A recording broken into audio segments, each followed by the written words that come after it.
When hope is gone, undo this lock and send me forth on a moonlit walk. Release restraint level 0.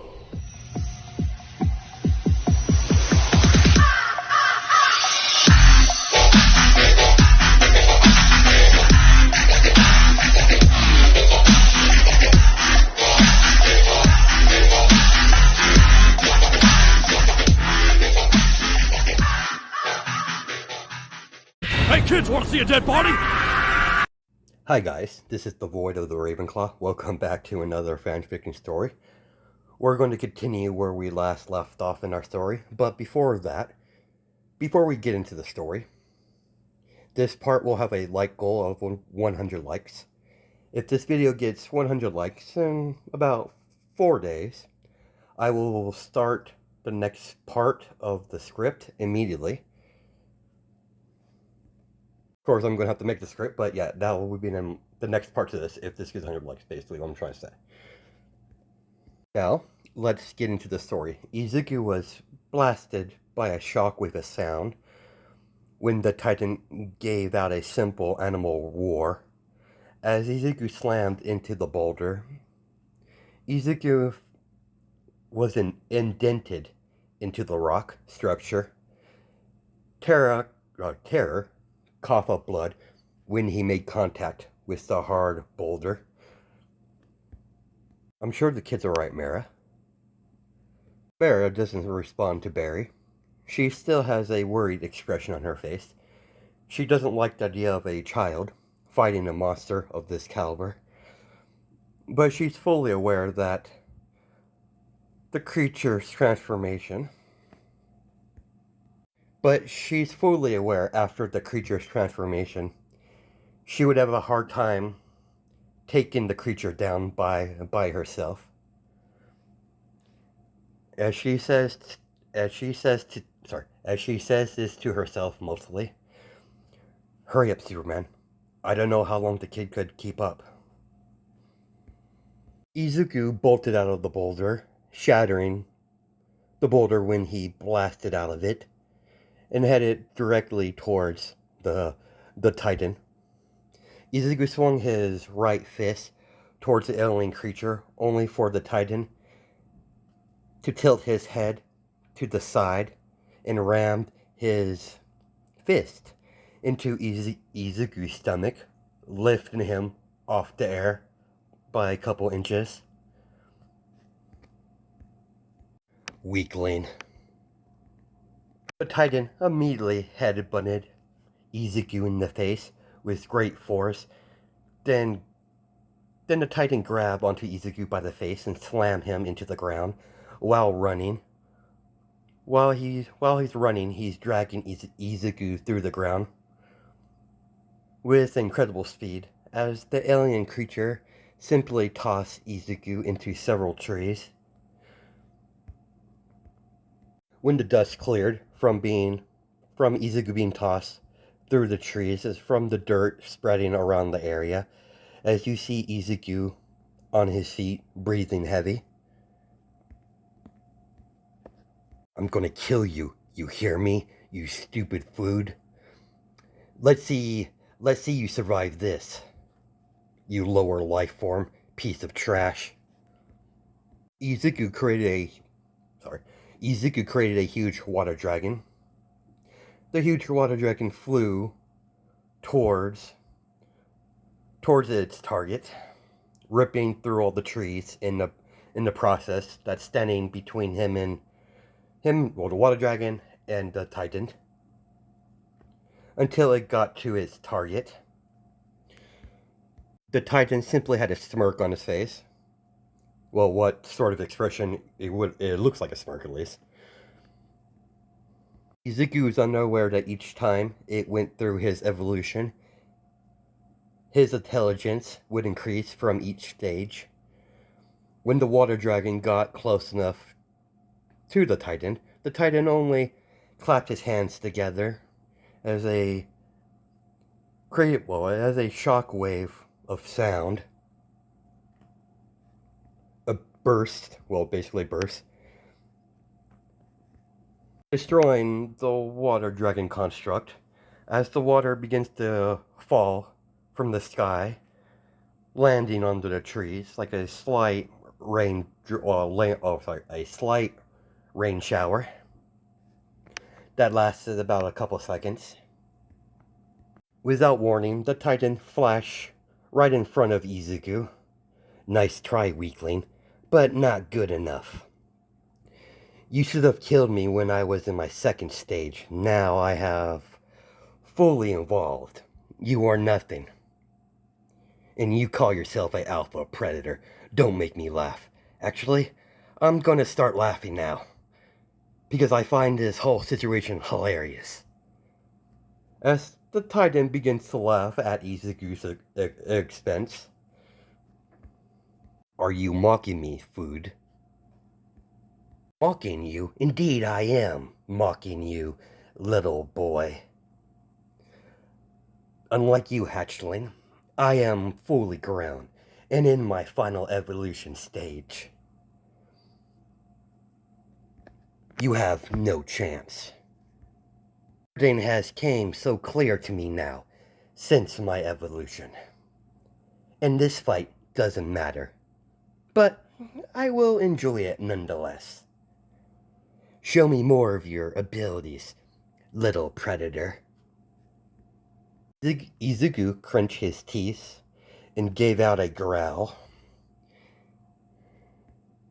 Izuku threw out a punch towards the Titan, only to see his punch miss the Titan completely, as he went into a roll, barely dodging a huge fist that slammed right where he was originally before he rolled out of the way.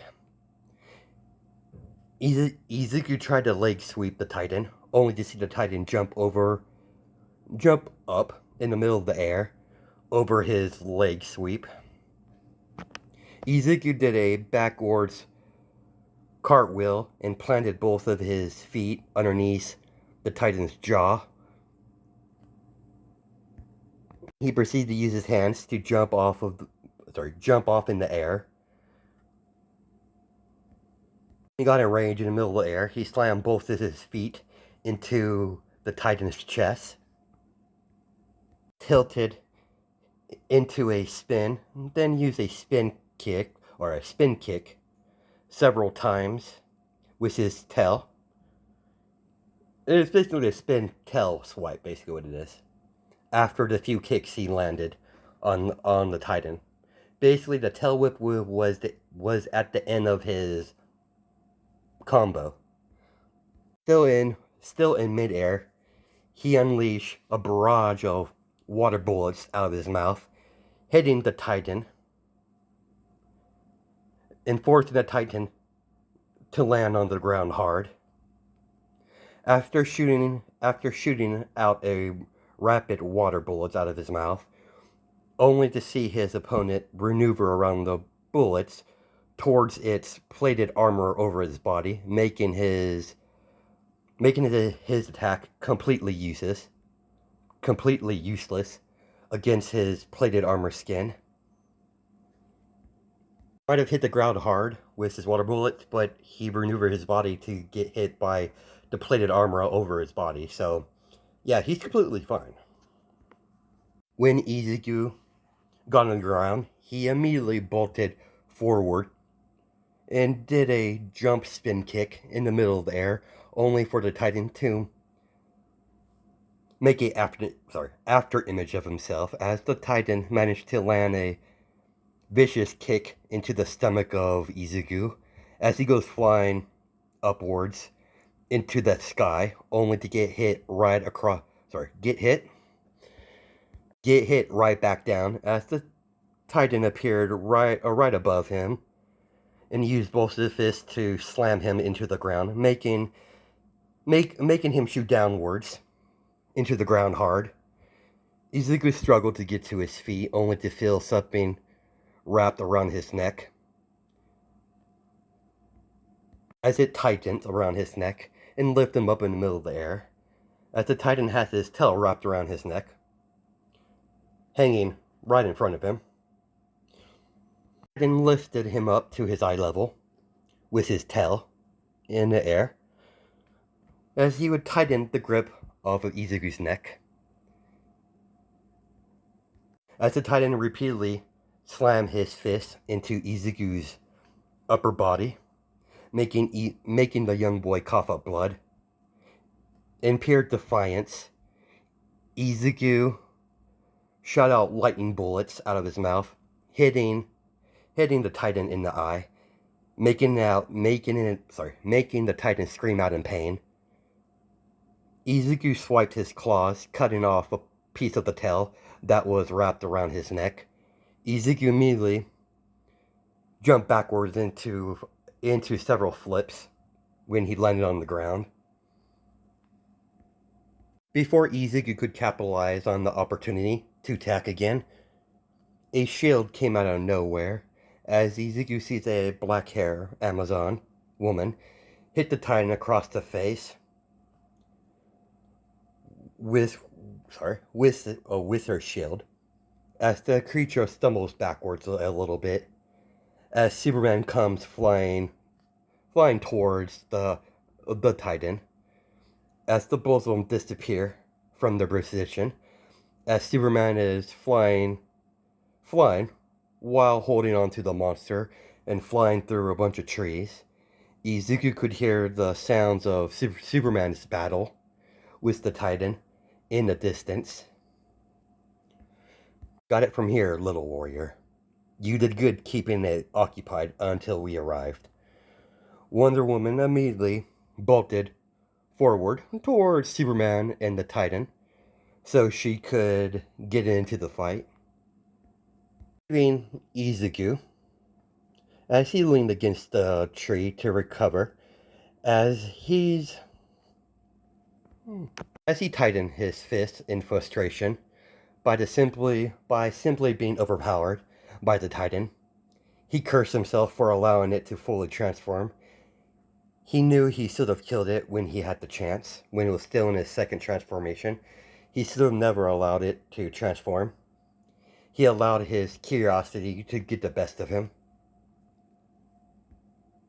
While Superman was flying through trees, Titan managed to get free by slamming his fist into Superman's face as the Titan slid backwards sliding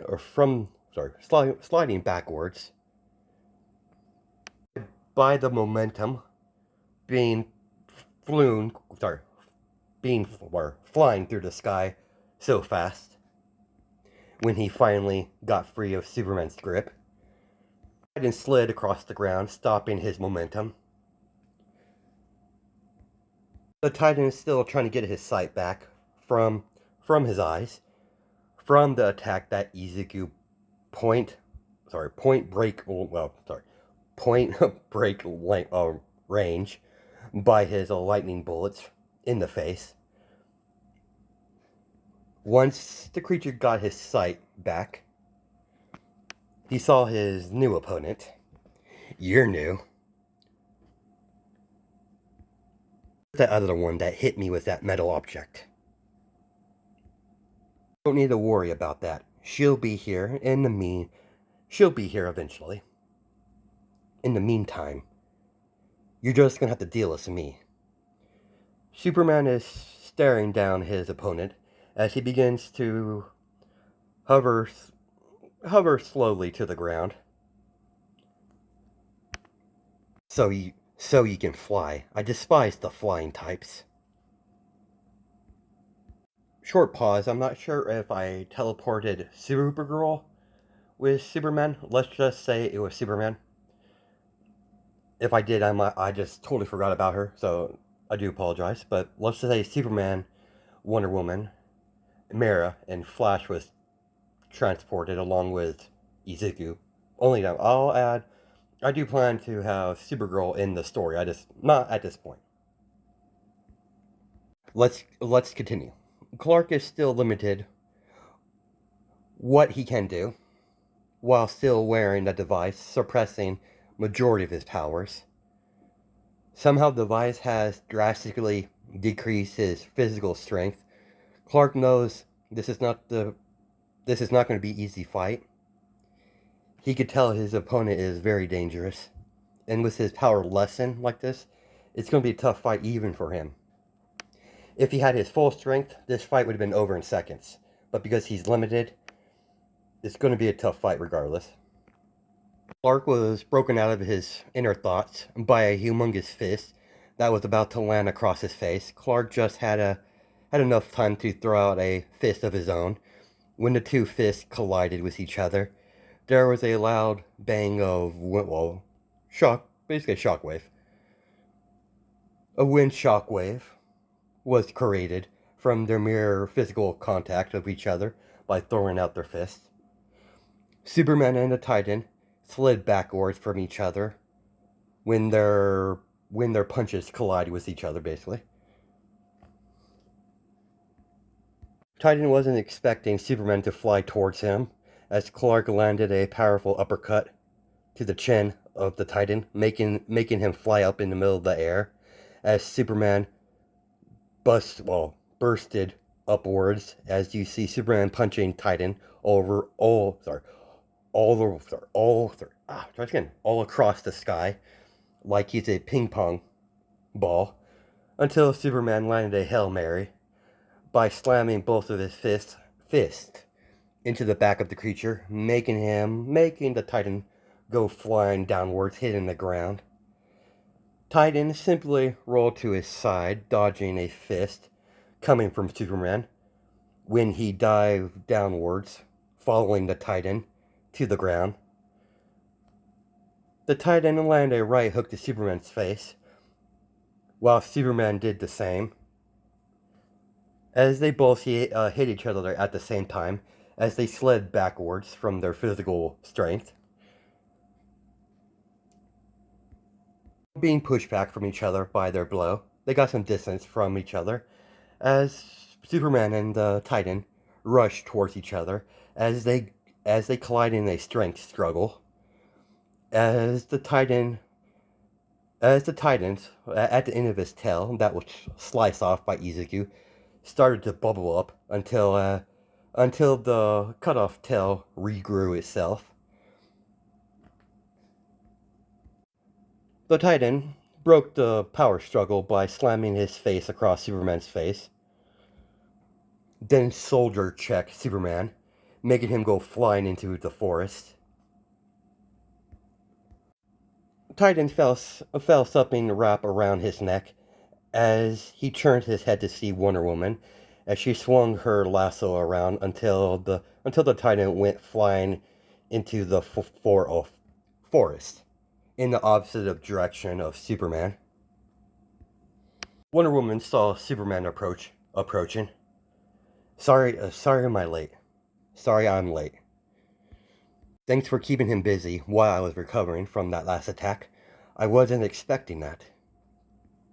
What can you tell me about our opponent? Whatever this thing is, it's strong. It might have some sort of regeneration, judging by how the tail regenerate when we were in a power struggle. The fact that it talks, it might be very intelligent. We got to keep that in consideration. Has he recovering? Where is he now? You toss him very hard, so he's still flying through the trees. We have some time. Where exactly are we anyways? I don't know where we are, but we're nowhere near the Milky Way galaxy. If I would have to guess, we're another galaxy entirely. None of the stars I see outside of this place is recognizable. Know who has this type of technology to transport us to Earth to here, but whoever he is, he must be very resourceful. I could tell by this place it's not. I could tell this place is not what it seems. I've already been trying to take a look at this place.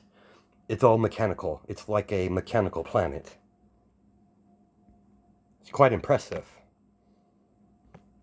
Regardless of how impressive it is, Clark, we need to get out of here. You remember that little kid that broke into the Justice League space station a little while ago? I guess he was transported as well. He was fighting the creature before we showed up. Notice him as well. At least for now, he's an ally, I hope. I don't like how young he is in a dangerous situation like this. Just feels wrong. Back. As Superman and Wonder Woman get ready for another tough battle, as the Titan comes rushing out of the forest on all fours with incredible speed, only to get smacked across the face with Wonder Woman's shield, then get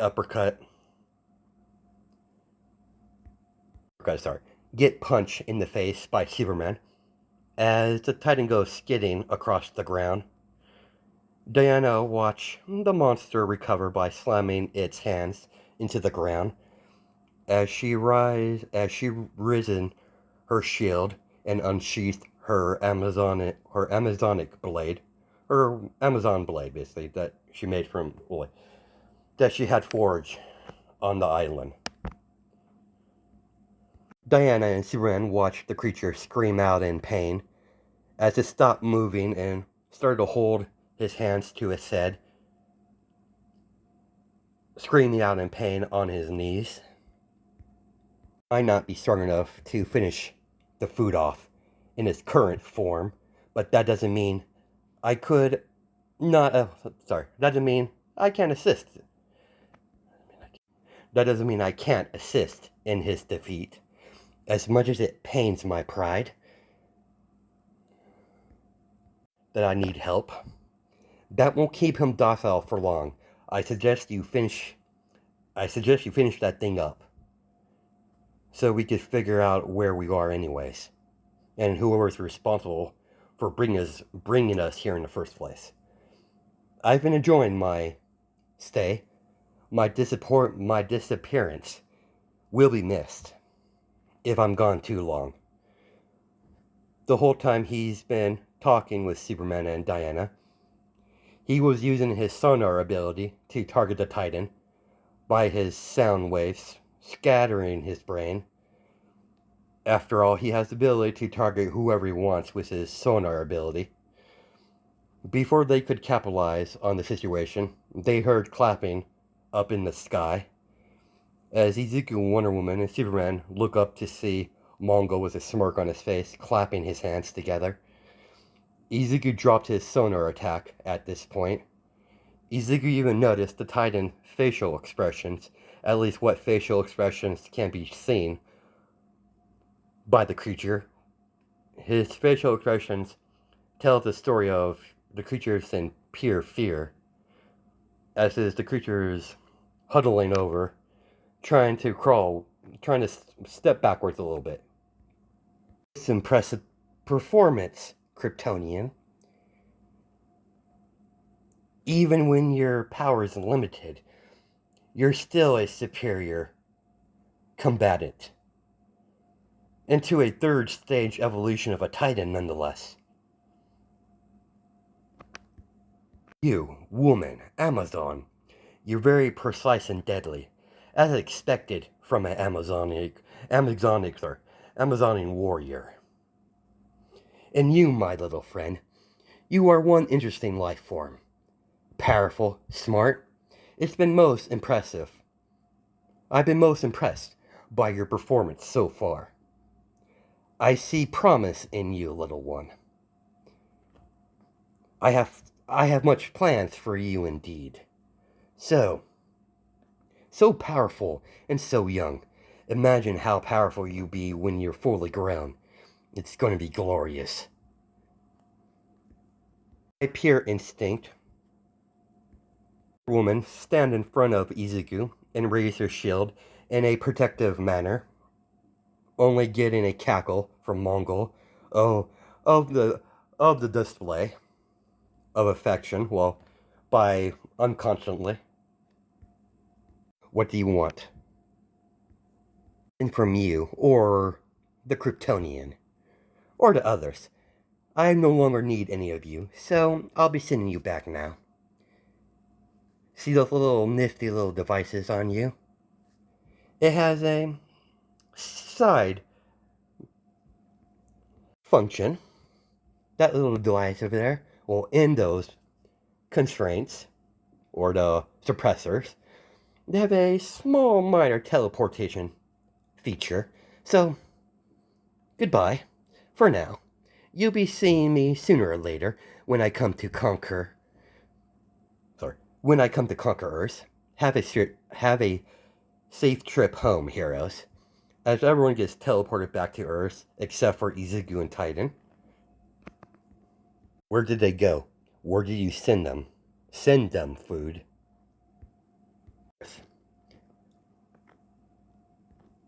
We're nice and safe back home, unharmed.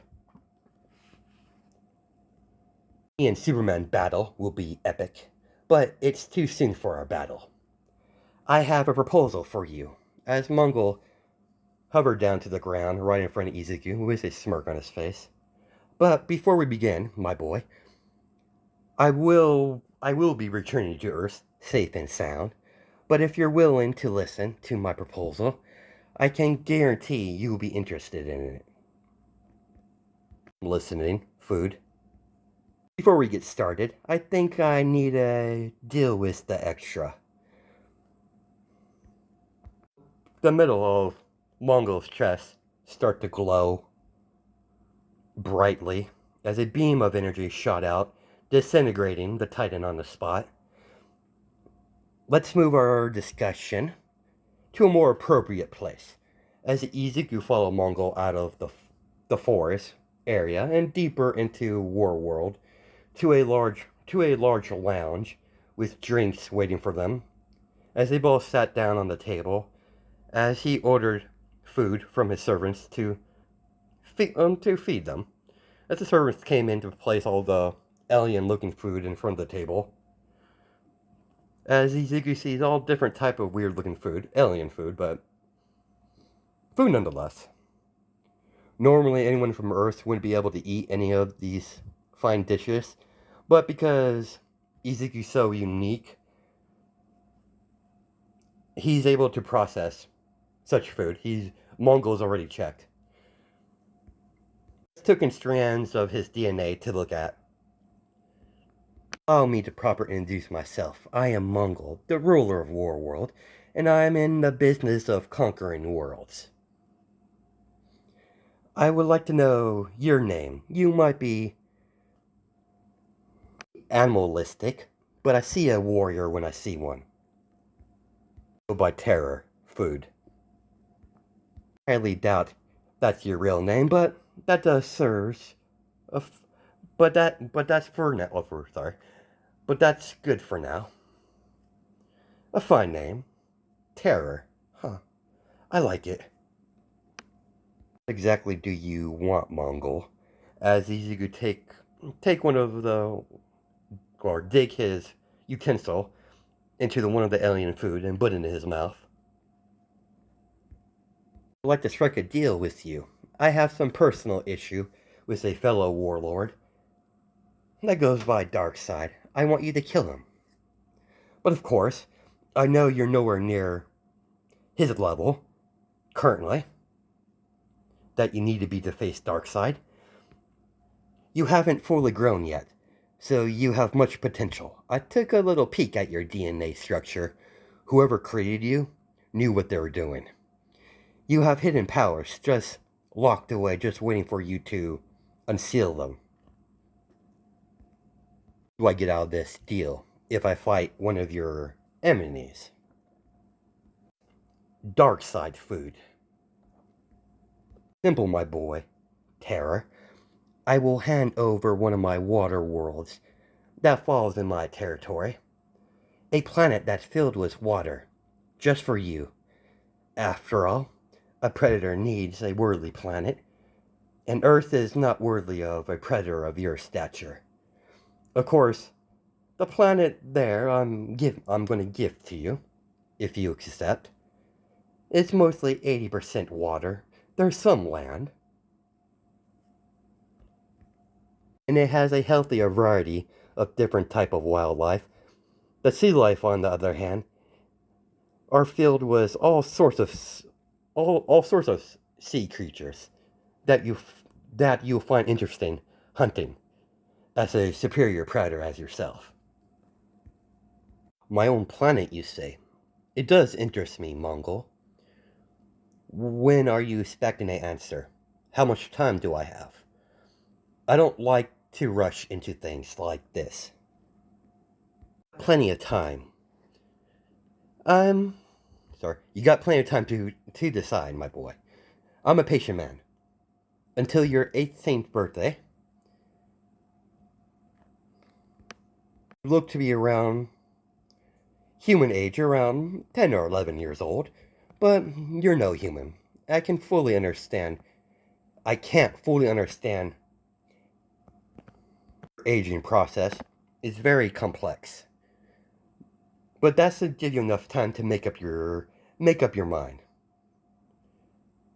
After we're done eating our pleasant dinner, I'll send you back to Earth. I'll come find you on your 18th birthday. Then you can give me your answer. Then you can give me your answer then. It's acceptable, Mongol. I'll have your answer by then. I'm surprised you're not upset about me taking a peek at your DNA. I'm used to having my DNA look at odd times. My mother, she was responsible for my creation. After all, she would randomly take samples of my blood for study. It's not out of the norm. It's for me, and it doesn't really matter what you know about my DNA structure. My mother made sure I, sorry. My mother made sure I couldn't be duplicated. There's no other species. There's no other life form like myself. I, I'm different compared to the other nomus. Putting certain DNA together can't be duplicated. To my success. That's what you are, a nomu. I would love to have a chance to talk to your creator. I'm very interested in what a nomu is. If my theory is correct, judging by your DNA, nomus are created, not born. I already see value in your kind. Let my mother know. Take it you're responsible for this little collar on my neck. The, the collar should remove by itself once you get back to Earth.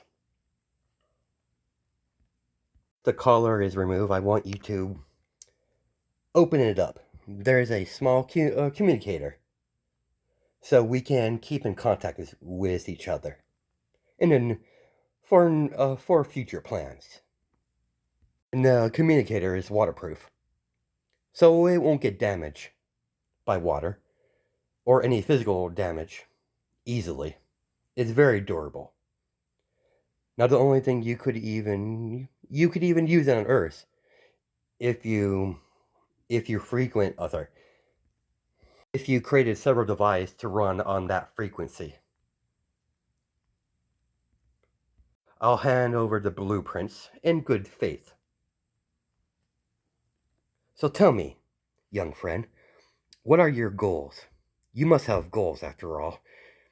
You're a very intelligent life form. Unlike that Titan, you were born with your intelligence.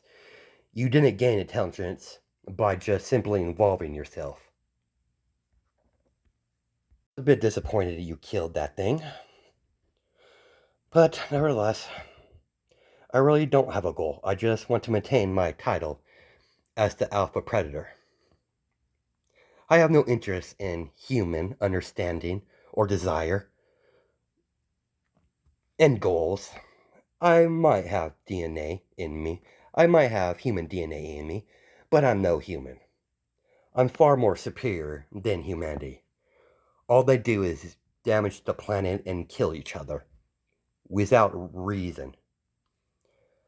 I might kill, but I never kill for the sheer pleasure of it. I hunt out of survival. After all, everyone on the planet, besides its select few, are just food.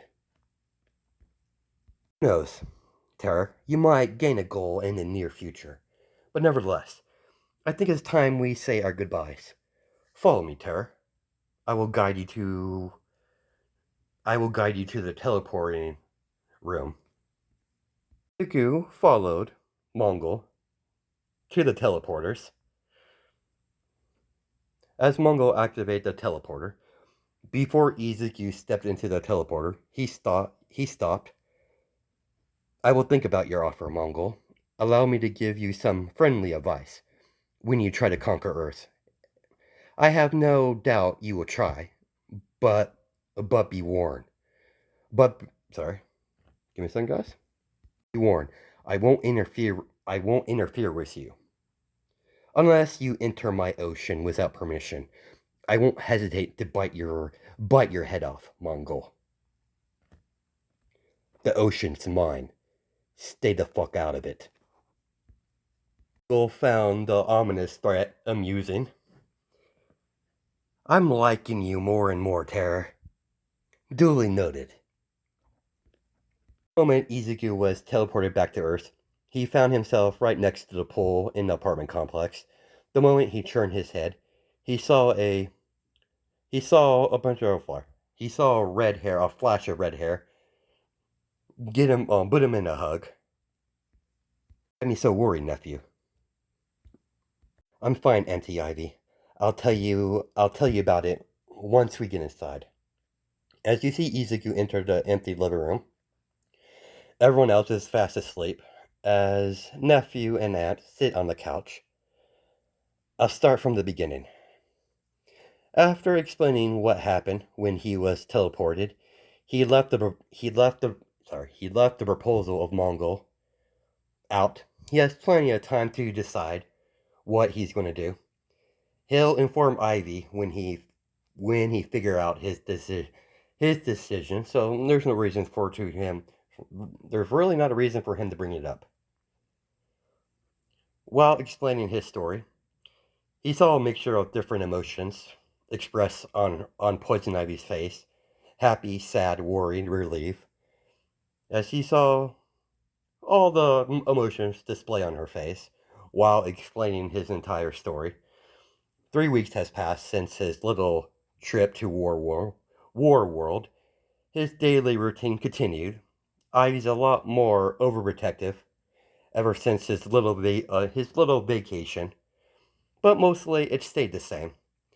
Izuku swimming in the pool until he heard Ivy footsteps walking towards him, and he caught the scent of someone he thought he would never see again, at least so soon. As he jumped out of the pool and land on the ground, as he sees Ivy standing right next to Mira, he shakes his whole body to get the water to dry himself. It's good to see you. It's good to see you again, and you're all right. I'm relieved, Tara. Same to you, Mira. So I take it this is not a social call. I was curious which one of the League members would show up here. You knew someone from the League was going to approach you? I just didn't know who was going to show up. There was no way the League would let me be unchecked, considering my current exploits. And I take it Superman requested you to ask me to come with you. He did, and I'm more than willing. I'll give it to that Kryptonian. He's smart. So he's not just a musclehead. If anyone else came to me, they would not survive. After all, everyone else is just food. And I'm also curious what they want from me. Very well. Shall we, Mira? As Poison Ivy picked up Izuku, he's still young enough, and he's not very heavy, so it's very easy to pick him up and hold him.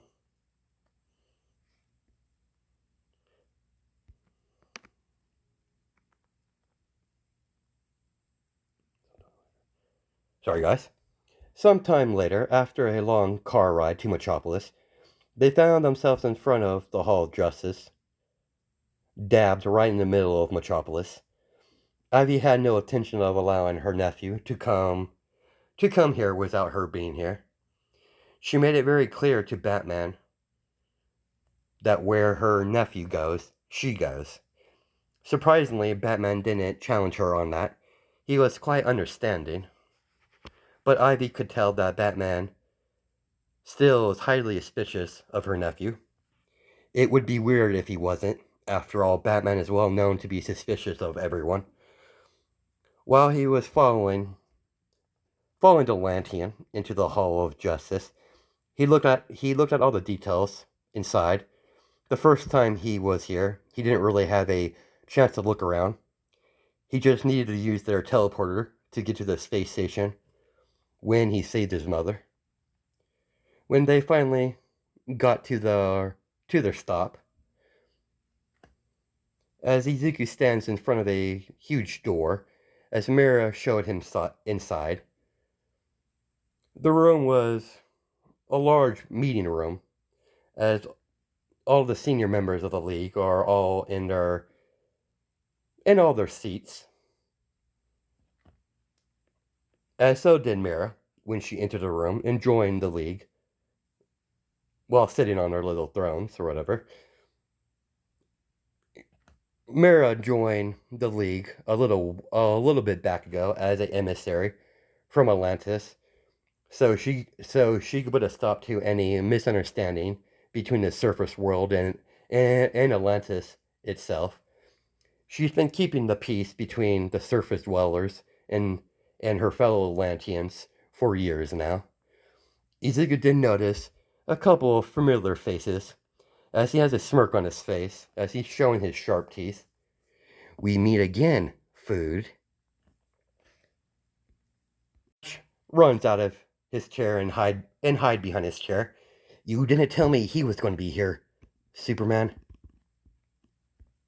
Of course he's going to be here. He's the main reason why we even gathered up in the first place. Flash. Stop quaking in your boots. As Bruce has a smirk on his face, it irritated Flash as he sat down and gave Izuku a cautious look, like he's going to get attacked at any moment. I'll let you handle this, Superman. I have my own questions for the boy, but I'll rather do that later, after you're done with yours. No issues with that, my friend. It's good to see you again, young terror. I have the gist of it already figured out what you want to know. You were right, Batman. He's sharp. Of course he is. He's a predator, and a smart predator at that. I know a predator when I see one, considering my past experience with Killer Croc. Back on topic. What can you tell me about this Mongol? He told Ivy who Mongol is, and Ivy told Batman when Batman approached her. So she didn't really care. It wasn't anything too vital. It was just the name of the person that kidnapped her nephew, so she didn't care either way.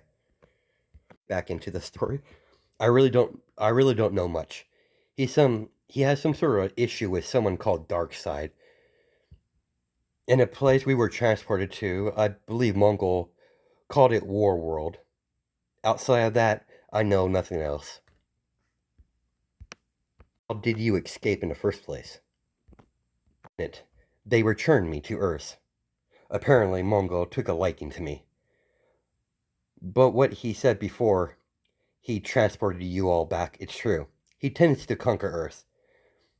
I'm just giving you a forewarning ahead of time. He doesn't seem the type to give up easy.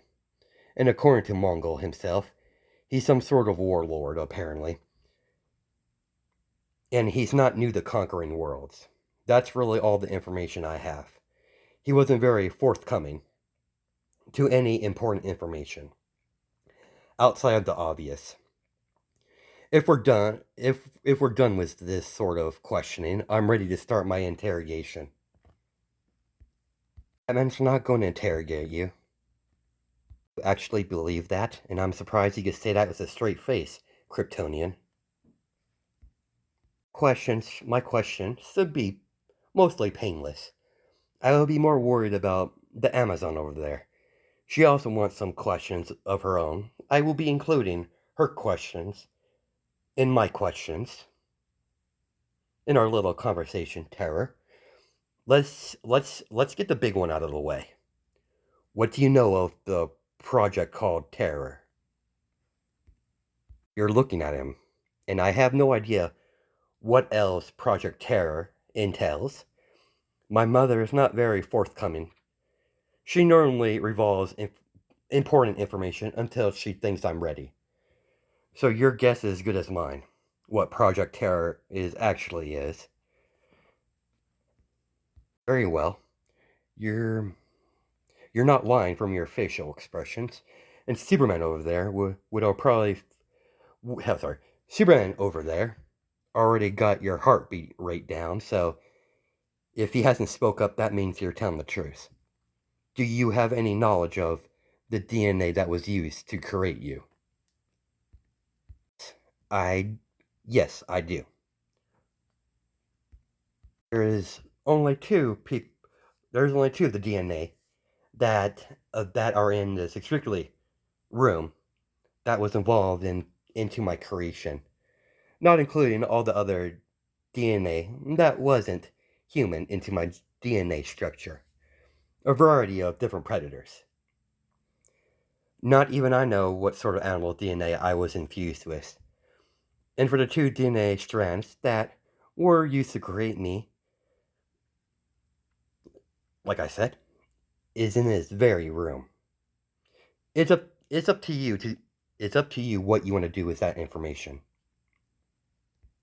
I want to know something, Terror. Why didn't you attack me while rescuing that woman Inko? That I suspect that is your mother. As much as I want to deny it, you're as much as my mother as my other mother, Inko. And I couldn't simply attack. I couldn't simply attack you, even if I wanted to attack you. It would be impossible it would be impossible for me. What do you mean? That's how I was created. So I couldn't be actively hostile towards my creator and whoever's DNA that they infuse into me. You know where this Inko is? I want to have a few words with that woman. Don't get me wrong. I'm still quite upset. I'm still quite upset after your mother did take some of my DNA, and that resulted into your creation. But I don't blame you for any of that. I don't know if I could see you as a son, but there's a lot of unanswered questions. I know my words might seem harsh, but I believe it's best to be honest towards you, Terror. Who knows, things might change in the future, but for now, we'll just see how it goes. That's completely up to you, Amazon. I have no delusion thinking we're going to be one happy family. I know my situation is very unique. I'm meaning to ask, why are you with Poison Ivy, if you don't mind? She's my aunt. His eyes widen, except for the Queen of Atlantis, Ivy herself, and Batman, learning that Terror is her nephew, the sister of her son. Her sister's son, basically. I kind of rearranged that wrong. To clarify to Wonder Woman, Poison Ivy ensured that she confirmed herself that Inko is her little sister. As she explained that Inko is her half sister, they have different mothers. Kept her secret from majority of people, not out of worry that my sister might hurt someone. Try it again. I kept her secret from majority of people, out of worry of my sister, worry of what she'll do if someone crosses her.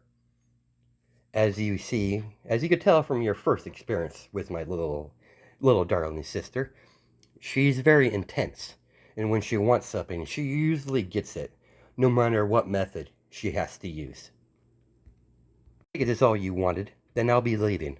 I'm hungry. And I highly doubt any of you would want to be a volunteer for my dinner. As he has a massive grin on his face, displaying all his sharp teeth, as everyone tenses up except for Diana, Mara, and Batman. Superman was a little bit intimidated by the jester, but he figured the kid was just trying to get a rise out of everyone in the room.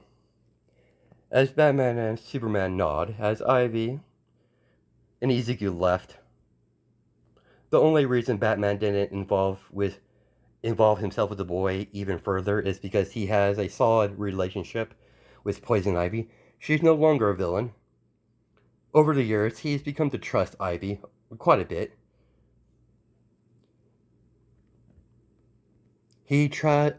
Batman trusts Ivy enough to keep the boy in line.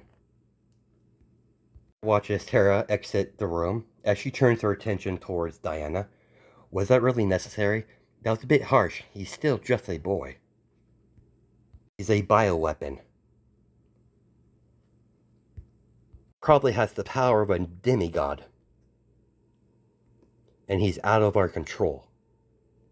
He's not just a simple boy, Mara. He's a danger. His creation, according to our knowledge, he has done nothing but kill. Don't get me wrong, I don't hate or even dislike the boy. I actually quite like him. But we don't know what Inko has planned for him, and we can't let our guard down. A living being, not a weapon, Diana. You might not want to get to know him, but I do. As much as I am uncertain about Terror, but that doesn't change the fact that make myself clear, Diana, our DNA was used for his creation. Regardless how he was brought into this world, it doesn't change the fact that he is our responsibility. I don't know how Amazons value family, but Atlanteans value family very much. And nor will I turn my back on the boy. You do what you want, Diana. I do understand why you're cautious. He's just a kid. Even though he has access to incredible power. It's the problem, Mara. The young man probably has the same amount of power to most powerhouse supervillains. We don't know how powerful he will be when he's fully grown. That's why someone needs to guide him. It would be the best to start forming connections between him and the League, so he doesn't become a threat in the future. If you keep treating him so hostile, he's going to be hostile in return. He has a predator mindset, Bruce. You have proven to me that you're not capable of guiding youth the right way. After all, Red Hood. A lot more than Terror has. Cool down, everyone. We found some troubling information. Let's process what we learned so far and clear our heads. Regardless how he was created, I agree with Mara. We should give him the benefit of the doubt. Give him the chance, like everyone else, to prove himself. I still trust in Clark. Maybe I was a bit hard on the boy. Maybe I should try a gentler approach next time. I do apologize for snapping at you, Mara. I suppose your point is quite valid.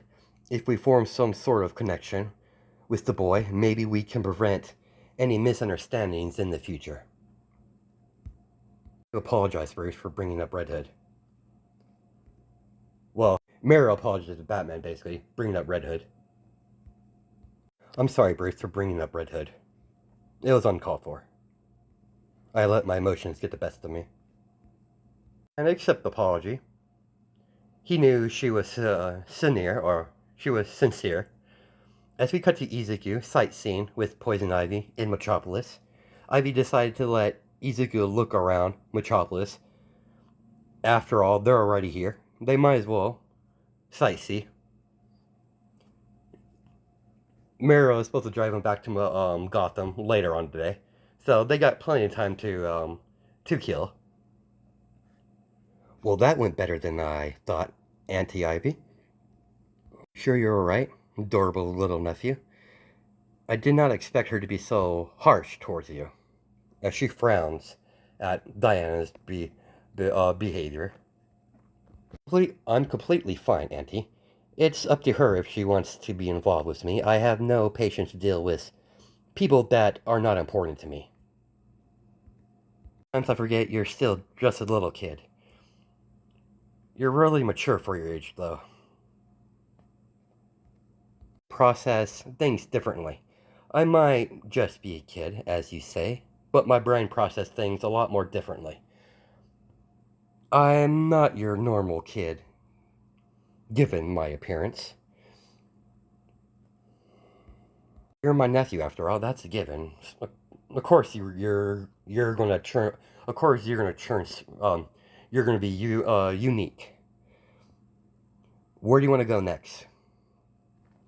I've been in Metropolis a few times. So I know a couple places, like the amusement park, the aquarium. The aquarium should be somewhere near. Very much would like to go to this aquarium. I've heard about them in books. Ivy took her nephew by the hand and walked to the aquarium. As they spent the next 2 hours in the aquarium looking at all sorts of sea life, Izuku would occasionally comment on the species' behavior and where they like to hide in the sea. For being small sea life, where they would like to hide from predators. Such information like that, like the smaller fish hiding in the reef from the bigger predators, stuff like that. That's where we're guys probably going to end it. Hope you guys had a good night and day, judging my time zones, and I'll catch you in the next video.